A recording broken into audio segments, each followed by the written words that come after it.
রিক্সা দেখে চালাইতে পারছ না? আপনি অনেক থাপ্পড় মারলেন কেন? দেখতেছেন না অরিক্সা গাড়ির সামনে চলে এসে আর একটু হলে তো লাগাই দিত। গাড়িটা তো রিক্সার সামনে চলে আসছে, তাই এই থাপ্পড়টা আপনার পাওনা ছিল। তাই বলে ওর সাথে আমার কম্পেয়ার? ও আমি কি সমান? জি, আপনাদের মতো বড় লোকেরা চোখে চশমা পরে ঘুরে বেড়ান আর বুঝতে পারে না পাখি মাটিতে আছে নাকি আকাশে আছে।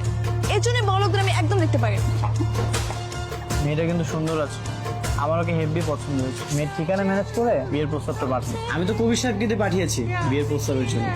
ওই মেয়ের আশা একদম ভুলে যান। মেয়ের মা সাফ সাফ জানিয়ে দিয়েছেন ওই মেয়ে বড় লোক কোনো ছেলেকে বিয়ে করবে না। তাহলে কাকে বিয়ে করবে? কোনো গরিব ছেলে। চলে আস, রেডি হন। তোর এত বড় সাহস! গরিব ছোট লোক কোথাকার! আজকে থেকে তোর বেতন কাটা। তোর মতো গরিব মিসকিন ছোট লোক আমার একদম সহ্য হয় না। কি হয়েছে এখানে? দেখেন না ম্যাডাম, আমি ওনার গাড়ি পরিষ্কার করার কাজ করি। গাড়িতে একটু ময়লা ছিল, এখন বলতেছে এই মাসের বেতন থেকে নাকি টাকা কেটে নিবে। আপনি এখানে নাক গলাবেন না, আমার লোক আমি বুঝবো। এই গরিব ছোট লোক মিসকিন কোথাকার, যা গাড়ি পরিষ্কার কর। আপনি ছোট লোক বললেন কেন ওকে? ও কি করেছে? ওকে আপনার সঙ্গে তর্ক করেছে নাকি আপনাকে মেরেছে? হ্যাঁ, ছোট লোক হলে আপনি, আপনাদের মতো বড় লোকেরা। আর কখনো যদি দেখেছি গরিবের সঙ্গে এরকম আচরণ হতে, মেরে একদম ঠ্যাং ভেঙে দিই। আমি দেখছি আপনাদের কোনো চাকরির ব্যবস্থা করা যায় কিনা। আচ্ছা, আপনি ওকে একটু কাজে নেন, আপনাদের খাবার সার্ভ করা, তারপর ডেলিভারি দেওয়া সব কাজেও করে দিতে পারবে। আচ্ছা ঠিক আছে, আবার সমস্যা নেই। ভাই আপনি একটা কাজ করেন, আপনি থালা বাসনগুলো মাজেন, আমি একটু দেখি। এই থালা বাসন সব আমি মাজবো। আমি বাটা এই হোটেলের ম্যানেজার, আমি থালা বাসন মাজবো। থাপ্পড়টা কিন্তু কানপট্টি গরম করে ফেলামু। আরে থামেন, আপনি কাকে কি বলছেন? উনি হচ্ছে আরিয়ান চৌধুরী, আরিয়ান গ্রুপ অফ ইন্ডাস্ট্রিজের মালিকের একমাত্র ছেলে। এখানে 5 লক্ষ টাকার চেক আছে। আজকে থেকে এই দোকানের মালিক আরিয়ান স্যার। ম্যাডাম যখন তোমাকে জিজ্ঞাসা করবে তখন বলো ঠিকঠাক মতো কাজ করতেছে, আর আমার ব্যাপারে একটু বেশি বেশি প্রশংসা করবা। কেমন লাগছে কাজ? কোনো সমস্যা হচ্ছে না তো? কোনো সমস্যা হচ্ছে না। আচ্ছা, আপনার বাবা কি করে? আমার বাবা সবজি বিক্রি করে, আর মা? আমার মা বাসা বাড়িতে কাজ করে। তাহলে তো আপনার একটা হেল্প লাগবে আমার। আমাদের আগের কাজের বউটা চলে গেছে, আপনি একটু আপনার মাকে বলবেন আমাদের রান্না বান্নার কাজটা করে দিতে। হ্যাঁ হ্যাঁ ঠিক আছে, হ্যাঁ আমি পাঠিয়ে দেবো।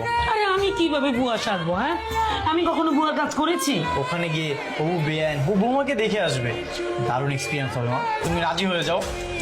কবিরের মা আসছে, যার কথা তোমাকে বলেছিলাম। আপনি কি ঘরের কাজ সব পারবেন? জি পারবো। আচ্ছা মা, তাহলে তুমি ঠিকঠাক মতো কাজ করো, আমি তাহলে যাই। জানেন, আপনার মাও কিন্তু অনেক ভালো মানুষ। আচ্ছা, আপনার বাবা যেন কি করে বলেছিলেন? বাবা বাবা ওই যে সবজি বিক্রি করে। চলুন না আপনার বাবার সঙ্গে একটু পরিচয় হয়ে আসি। আজকে আমার বাবা একটু কারণ বাজার গিয়েছে সবজি আড়তে, কালকে নিয়ে যাই। হ্যাঁ ঠিক আছে। তুমি বোকার মতো হাসছো কেন? ওমা হাসবো না? এখন কেমন লাগে? আমি যখন কাজের বুয়া সাজবো বলছিলাম তখন তো খুব মজা নিয়েছিলাম। এখন এখন তো তোমাকে সবজি বিক্রি করতে হবে। এই যে আমার আব্বা যান। আসসালামু আলাইকুম চাচা। ওয়ালাইকুম আসসালাম। কেমন আছো মা? ভালো আছি চাচা।